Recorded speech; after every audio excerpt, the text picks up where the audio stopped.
Hi, boys and girls. And our story is called For His Own Good. Well, Mark had been working at the local grocery store for the last 6 weeks, and he had done just his best. He worked after school, and now school was out, and Mr. Hirsch had liked the fact that he was efficient, he got things done quickly, he seemed nice enough to the customers, and he was always on time. So Mr. Hirsch had given him a regular job for over the summer till he went back to school. He was so tickled, and he got to run one of the checkout counters, but he was also the person that loaded the groceries in the bags. So he really had two jobs. And between time, when there was no customers, he went and priced and put cans of food and different products on the shelves. It had gotten busy in the store, and he'd had several customers, and he knew that soon he was going to have to go next door to Debbie to her checkout counter and bag all the groceries for that customer. There was a little older lady. Now, she wasn't old. She was old to him. And she had come through his cash register. And every time he started running the cans of food across the counter and getting the prices on them, she'd go, "Oh, I forgot the buttermilk. Can you hold on just a minute while I go get it?" And she would run off. And pretty soon she'd come back with the buttermilk. And he would keep working on her groceries. And then she went, "Oh, I forgot to get the green beans." And back she would go. Mark was getting a little bit annoyed. This woman couldn't seem to remember what she needed, and she'd been in the store for a long, long time. Well, here she came back with the green beans, and he thought, surely this is the last of things she's forgotten. And there she got that look on her face again, and she said, "Oh, could you please wait another few minutes? I forgot to get the flour." And she rushed off. Well, Mark could have had one of the other boys gone and got it, but as soon as she said it, she would rush down the aisles. And he was going, "Mr. Hirsch, the man that owned the store, is going to think I'm not very efficient. I should have had this load of groceries all bagged up and checked out a long time ago." But he hadn't, because he had to wait for this lady. Now, something was going on inside of his stomach. It was churning round and round and round. And Mark was getting mad, and his face was getting red. Would she never get back with that flour? Well, here she came, hauling her flour. Then she got out her checkbook, and she started to write the check. And he noticed that when she got to the date, she couldn't figure out what the date was. So he said, "It's the 24th of May." She wrote that in. And then he told her how much her groceries were. $36.10. Well, he watched her as she started to write that check. She got halfway through the check, and she had wrote $52.10. So she had to take the check, and she tore it up, and she started writing again. And all this time, Mark's stomach was going round and round, and he was getting madder and madder and madder. He was about ready to blow. Well, finally she got the check, and he thought, good. He put all the grocery bags into her cart, and he started to go out the door. When he turned around, she wasn't there. And he kind of went, And there that little lady stood facing the other way. But when she heard him clearing his throat on purpose, she turned around, she saw him, and she went, "Oh!" And so she started following him in his groceries. When they got right by the door, there was a big counter, and on that counter was all kinds of garden stuff. There was tomato seeds, and there was radish seeds, and there was flower seeds, and there was bulbs in little boxes with pretty pictures on it. She seemed just fascinated, and he was kind of stomping his feet and going, "Will she never come?" Finally, she looked at a box that had pictures of little tiny tulips on it, and she picked up the container, and she thought, "Oh, I'll get some tulip bulbs. Maybe Bruce would like to plant them. Or maybe he would plant them." Mark thought, "What does this have to do with her getting her groceries into the car?" Then she reached over and she picked up some little boxes. And she'd pick up one and she'd put it down, and then she'd pick up another one. Then she looked at the tulips again. Then she looked at the bulbs and she picked up the seeds. Finally, Mark couldn't stand it anymore. The anger was bubbling up, and he opened his mouth and out it came. And he said, "You know, you're not the only customer in this store." And she went back from him. She she quickly she put the tulips down. She put the tomatoes down. And she tried to rearrange the little pots that she'd picked up.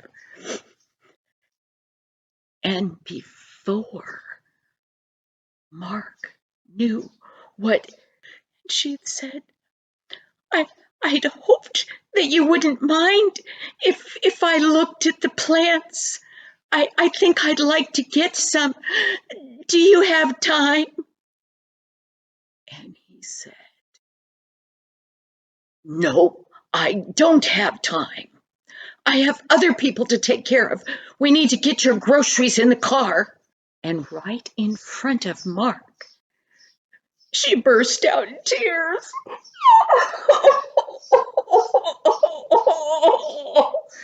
And Mark felt horrible. How could it be that he had been so rude? So once she had set everything back down, she quickly shuffled after him in the grocery cart. And he said, "Do you want the groceries in your trunk or on the seat?" Well, she was so upset that she didn't care. Just put them somewhere. So Mark did. When he started to go back, there stood Mr. Hirsch, the owner of the store. And he said, "Mark, let Joe take care of that grocery cart. Come to my office now." Mark knew he had blown it. You know, in a store, the customers always come first. Mark was terrified. He thought Mr. Hirsch was going to scold him badly, and he knew he deserved it. When he got into the office, he sat down in a chair right across from Mr. Hirsch, and Mr. Hirsch said, "Mark, do you know who that lady was?" And Mark shook his head. You know, he'd only worked there like 6 weeks. And Mr. Hirsch said, "No, you wouldn't know who she is. She hasn't been in for the last several months. She and her husband, 2 months ago, were in a terrible car accident. And everyone thought they were going to die. Well, Mrs. Wynne, she got better. And now she was out and about. But she wasn't quite like she had always been. Mark had been looking down at the leg of the desk. He didn't want to look at Mr. Hirsch. And Mr. Hirsch got close to him and he said, "Mark, I want to tell you what's going on there." And he proceeded to tell him that, yes, the wife was walking and talking, but she wasn't all well. Everything was hard for her now, and she became confused easily. She had hit her head badly in that accident. And her husband really wasn't okay. Yes, he was home now. But because he couldn't do all the things he'd always done before, he was depressed and sad all the time. And all he wanted to do was sit. And the more he sat, the sadder his wife became. Mr. Wynne used to do all kinds of beautiful gardens in his yard. He used to have a job. He felt like he was worth something. Now he felt worthless. And Mrs. Wynne, Mark remembered, while she was standing in front of those flowers, had said, "Oh, maybe Bruce, if I bring home some of these flowers, maybe he'll start planting flowers again and he'll feel better and become more of himself again." Well, Mr. Hirsch said, "You need to learn that you don't know what other people may be going through. You don't know what medical problems they have. You don't know what's happened with them. And you have to be kind to them, even though it means you can't do your job as quickly, because the people are the most important. I have to let you go. I'm going to fire you right now for your own good." And Mark thought, "I thought I'd get scolded. I didn't think I'd get fired. I need my job." And he tried to say that he was sorry, but Mr. Wynne hurried on and he said, "No, you have a lesson you need to learn, because this is a lesson you'll need to know the rest of your life. I'm sorry. Tomorrow you can come pick up your check." Well, Mark stood up and Mr. Hirsch stuck out his hand to shake Mark's hand. But Mark, he pretended he didn't even see that hand. He was so upset. He went as quick as he could and got on his bicycle and started riding around. And he kept thinking about some of the stuff that Mr. Hirsch had said. And he thought to himself, most of the time, when I have time, I'm nice to people. And then he realized what he was saying to himself. Most of the time, he was nice to people. And he thought, no, that won't do. I have to be nice all the time, whether my stomach is feeling bad, whether I'm getting so mad that my head feels like it's going to blow off. I still have to be nice to people. And he thought, I'm a Christian and I sure didn't show it. He got another idea. He thought, I need to do something to make this better. So he rode back to the store and he talked to Joe, who was one of the other boys, and he went up to Debbie and he said, "Would it be any possibility that you could give me Mrs. Wynne's address?" Well, Debbie thought, I don't know why not. And neither Joe nor Debbie knew that Mark had gotten fired. So he got the address. Then as he was going out the door, he passed that counter where the little tulips were, and where all the seeds were, and where the little boxes of plants were. He saw big blooming geraniums. And he thought, what can I do? So then he started to think, what was it that Mrs. Wynne was picking up when she said, maybe if I get this, my husband will start planting plants again and he'll feel better. And he thought, okay. So he got some tulip bulbs. And he thought, well, I don't know, maybe some radishes. And then he picked up several of those little boxes, and they were all starting to bloom. There was petunias and marigolds. And he got a box and he filled it up with all those things. And he rode off to Mrs. Wynne's house. When he got there, his stomach was going round and round and round and round. But he knew he had to do this. So he took his hand and he reached up and he knocked on that door. And Mrs. Wynne came to the door, and there stood Mark with all those plants and the bulbs and the seeds. And Mark told her, he said, I'm sorry. I didn't know. I should have never talked to you that way.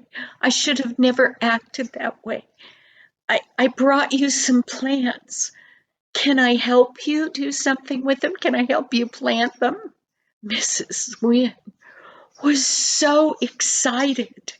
She ran over with the seeds and the plants and that little box that had a picture of the tulips on it that had bulbs in it. She ran over to her husband and she said, Bruce, look, do you want to go outside in the garden and plant? And Bruce kind of went, I suppose I can go outside. Well, it was a start. So Mark picked up the plants and he introduced himself to Mr. Wynne, and they all went out together. Well, Mark, he had never planted plants. So he didn't do very good. He had a hard time. He couldn't get them out of those little boxes. He didn't realize that there was just a handful of seeds in the package. He was having a terrible time, but he was doing the best he could to be helpful. And finally he saw something happen. Mr. Wynne, or Bruce, as his wife called him, she came over to Bruce.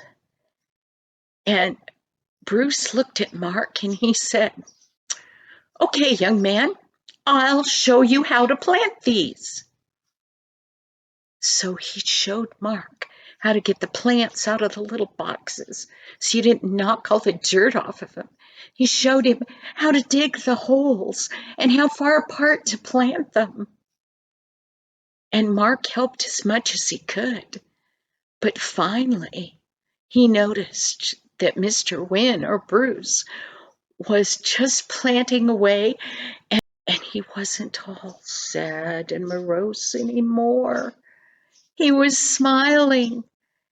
And Mrs. Wynne, the tears were running down her face, but this time they weren't tears of frustration or tears of sadness. They were tears of joy. Mark knew he needed to go home, so he apologized again. And oh my, his stomach that had been going round and round and round, it wasn't doing that anymore. He felt happy again. He thought, maybe I've been able to fix it. Well, the next day, remember, he was supposed to go and see Mr. Hirsch, and Mr. Hirsch had promised him a check. He just felt sick. He had lost his job just because he couldn't control his temper and just because he hadn't thought to be nice. Well, when he got to the store, he walked in the front door and Joe was there, and Joe said, "Hey, Mark, you're late getting here today. Why don't you come over and help me? I've got all this stuff to do." And Mark said, "I need to go see Mr. Hirsch." So he walked straight by Debbie and the other people in the store, and he went back to the office. And Mr. Hirsch was standing in the back of the store, and he had a check in his hand like he promised Mark. And he said, "Hi, Mark." And he handed him that check. Mark was just going to turn around and leave. And Mr. Hirsch said, "Mark, I got a call from Mrs. Wynne." And Mark thought, "Oh no, she probably called to complain about how rude I was." But Mr. Hirsch didn't seem upset.